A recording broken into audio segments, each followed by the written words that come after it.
Hello ladies and gentlemen, welcome back to this class. In this video, I'm going to explain to you the law of sale of goods, the basic principles of the law of sale of goods. Please remember that this video is intended for business students, first year students. So they're just learning the basics of the law. We're not going into depth like lawyers, but we're just understanding the basics of the law of business concerning the law of contract of sales. You already have the notes with you. Most of you have already understood these principles or even gone through these principles. So this video is supposed to just help you understand them at your pace, understand the principles better at your pace and at your convenience. I hope if you have any question, you can send me an email and or you can comment on this video and I'll be able to respond to your comment.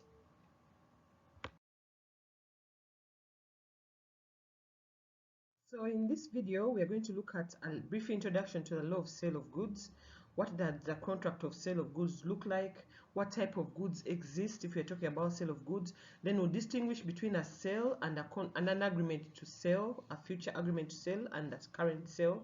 And then we'll look at a contract of sale differentiated from the other types of contracts that exist that might be looking like contracts of sale, but are actually not contracts of sale.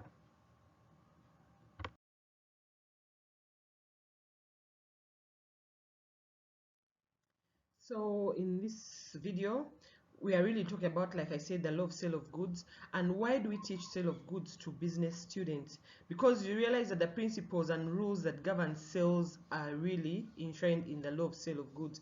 And many of you business students are going to be in your future or in your work practice going to be dealing with businesses that involve selling of goods or buying goods. So this law is relevant really for you to be able to understand what contracts to get into, how these contracts of sale are dealt with.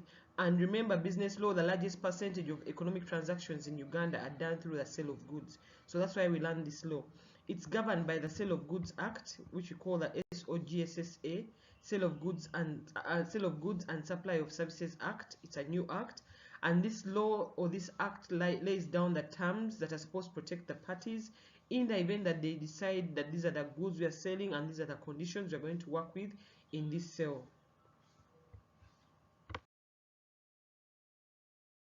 So what is a contract of sale of goods? A contract of sale of goods in essence is a situation where you're buying something from someone and they're selling something to someone.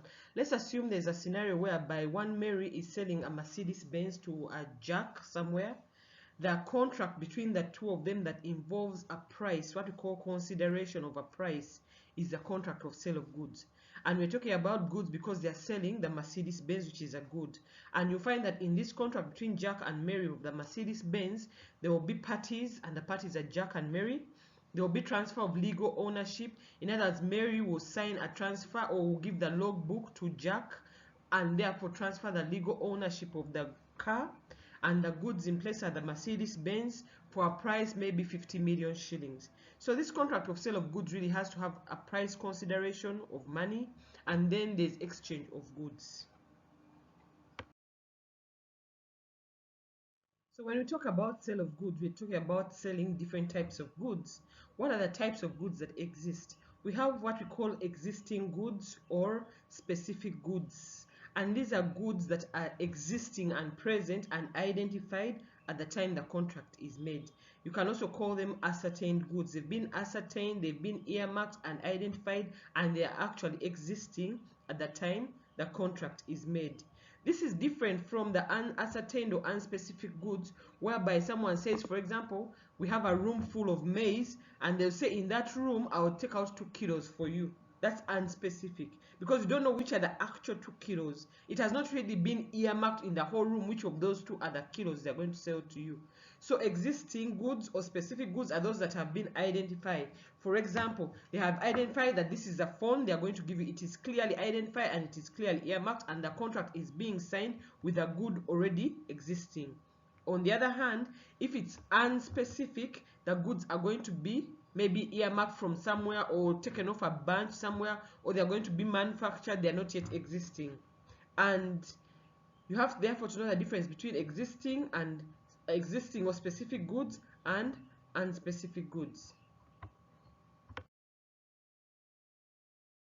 So if goods are not existing, then they are future goods. goods that will be manufactured. In other words, a contract is entered today for goods that will be manufactured tomorrow. Those are called future goods. They don't exist yet. Those are different, and the laws of passing legal ownership are different from those types of goods, as we are going to look at in the next video on transferring property. So future goods could also be contingent goods, whereby someone says, if this and this is done, then the good will be available. Those are contingent goods. It is a contingency that will be done for the goods to be available. So future goods and contingent goods, their passing of property or the passing of legal ownership in those goods is very different from goods whereby they are done and specific at the time when the contract is signed. So the question arises, are there any rules on forming a contract of sale? Are there any requirements on how this contract of sale can be done? Section 5 of the Act says that a contract of sale can be done orally, i.e. by word of mouth. It can be put in writing. It can be put half in writing or half by speech orally. It can even be in form of a data message, you know. That's still a contract. Or it can be implied from conduct. The way you behave, the way the parties behave. It can be deemed that, hey, the way these guys are behaving, there must be a contract between the two of them. So there is no particular formal requirements for a contract of sale to exist. However, the Contract Act says that if the subject matter is above 500,000 shillings, it is good practice to put it in writing. Because then if there is a problem, you have something to fall back on, like to produce as evidence. Because remember, there's a lot more at stake as the money increases. So that's why you find that most contracts are put in writing which are above 500,000 shillings. Because it is safer for you, because in case there's a disagreement, you can produce the written record as evidence. However, the law of sale of goods generally does not put any requirement on any type of contract of sale of goods. In other words, it can be written, you can just talk about it, the way you're behaving. For example, you go to Chikubo and there's a man there who keeps supplying you things, but nothing is written, but you give money, he supplies. You give money, he supplies. That can be deemed to be a contract by conduct, because by your conduct, there's an arrangement that seems to exist between the two of you. I would like now to distinguish between a sale and an agreement to sell. A sale means that the contract is made now, the products are specific, and the price is exchanged now, the deal closes, there's transfer of legal ownership. That's a sale. An agreement to sell, on the other hand, means that we are signing the contract today, but everything will be finalized maybe tomorrow or in the future. For example, I'll pay tomorrow, or the goods will be available tomorrow, or you first satisfy this condition. When it's satisfied, then the contract is executed. So you find that in an agreement to sell, legal ownership does not pass until all those things that are supposed to be done are finalized. Whereas in a sale, property passes at the time the contract is made. So we'll distinguish between the sale and the agreement to sell in respect to, for example, transfer of property or transfer of legal ownership. We are saying legal ownership here only passes when it is a sale. So property only passes when it is a sale. If it's an agreement to sell, and the deal is going to be concluded tomorrow, property does not pass today when the contract is signed. Property passes when everything that needs to be done is finalized. Okay. Also, risk passes with property. In other words, if there is damage, who bears the risk? The risk falls on the person who has legal ownership. So you find that in a sale, the risk will fall on the person who has the property, the legal ownership. In an agreement to sell, because property has not yet passed, risk will not also pass. It will continue to stay with the seller until all the conditions are finished and property passes. So if there is a breach of contract or someone doesn't satisfy one side of the contract, once it's a sale agreement, the seller who's been annoyed or mistreated or cheated can sue for money for the price of his goods, because property had already passed. But if it's an agreement to sell, because the deal is not yet fully concluded, they cannot sue for the price. They can only sue for damages, because property has not yet passed in an agreement to sell. Also, the right of resale in a sale arises as soon as the contract is done, because property has passed. But in an agreement to sell, the right of resale does not arise until after the property has passed, at the point when everything has been finalized. Concerning insolvency of the buyer, usually when someone is insolvent or they are unable to pay their debt, the law requires that the seller, if it's a sale and the deal was already concluded, the seller must deliver the goods to the person who's closing down the company, who we call the receiver, because the property already passed to the buyer. So the buyer is not able to pay their debts. The law says that the goods will be, even if the contract has been finished, the goods will be given to the official receiver because the property had already passed to the buyer. In an agreement to sell, however, the seller doesn't have to give the goods to the buyer, to the insolvent receiver, the official receiver, because the property had not yet passed to the buyer. The property was still in the hands of the seller, because remember, property had not yet passed to the buyer because it's an agreement to sell. Everything had not yet been finalized. So that is what distinguishes a sale from an agreement to sell. It's therefore important that you always look at whatever scenario you're faced with, that is this a complete sale or are we just agreeing to sell something?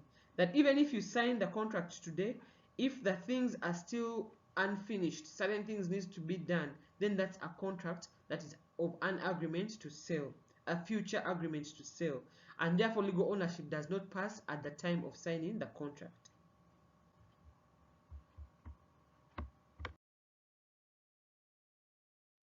So we'll now distinguish between a contract of sale of goods and other types of contracts. And the first distinction is with the contract of supply of services.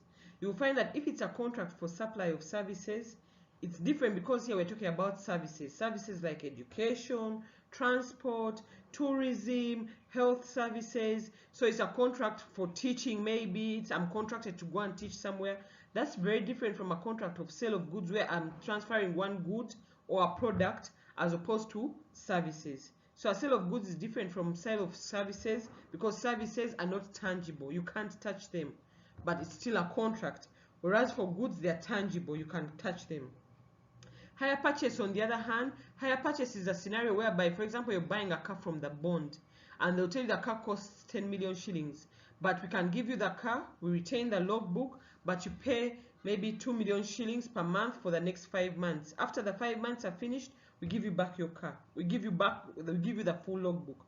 Now, hire purchase works that way. In other words, you pay in small installments until you finish the full payment. And the way hire purchase is that legal ownership does not pass until at the final installment, until you pay the final installment and the logbook is given to you. On the other hand, a contract of sale of goods, property passes right away. If it's a contract of sale, it passes right away. Whereas in hire purchase, property does not pass, or legal ownership does not pass until after the last installment is paid. A contract of bailment, on the other hand, bailment arises whereby, for example, you want to borrow money from your friend and you give them your phone to keep it until you pay back their money. Or you're going somewhere and need you to store your goods somewhere, you leave your goods with someone for storage, and then when you come back, you pick up your goods. So a contract of bailment does not involve legal ownership transfer. Someone just keeps something for you, goods for you, and when you come back, you take them. So in a contract of bailment, you keep the legal ownership. Whereas in a contract of sale of goods, legal ownership moves from one person to the other. Sale and barter trade, on the other hand, are different in that a sale is whereby you're exchanging something for money, whereas barter trade, it's mpank way. You give, I give. You're exchanging goods. So this is how we distinguish the contract of sale of goods from all the other contracts. And the determining factor is always the transfer of property, the legal ownership. So for you to understand sale of goods law, you must understand at what point does property pass. So in the next video, the video on transfer of property, please make sure you understand completely what it means to transfer property. Because all the questions in sale of goods revolve around, did property pass? Did legal ownership pass? Because if legal ownership passes, then risk and loss fall on whoever has legal ownership. So what distinguishes the contract of sale from the other types of contracts always usually revolves around passing of property. Did the property pass? Did the legal ownership pass? And that's what we're going to cover in the next video. So I hope this introduction is sufficient to enable you to understand what the contract of sale of goods, what the sale of goods law is all about, and what is it involving, and it's just meant to be introductory to the other aspects of the law of sale of goods. Now, the next video to this one should be the law on terms and conditions in a contract of sale, and also the video on transfer of property in a contract of sale.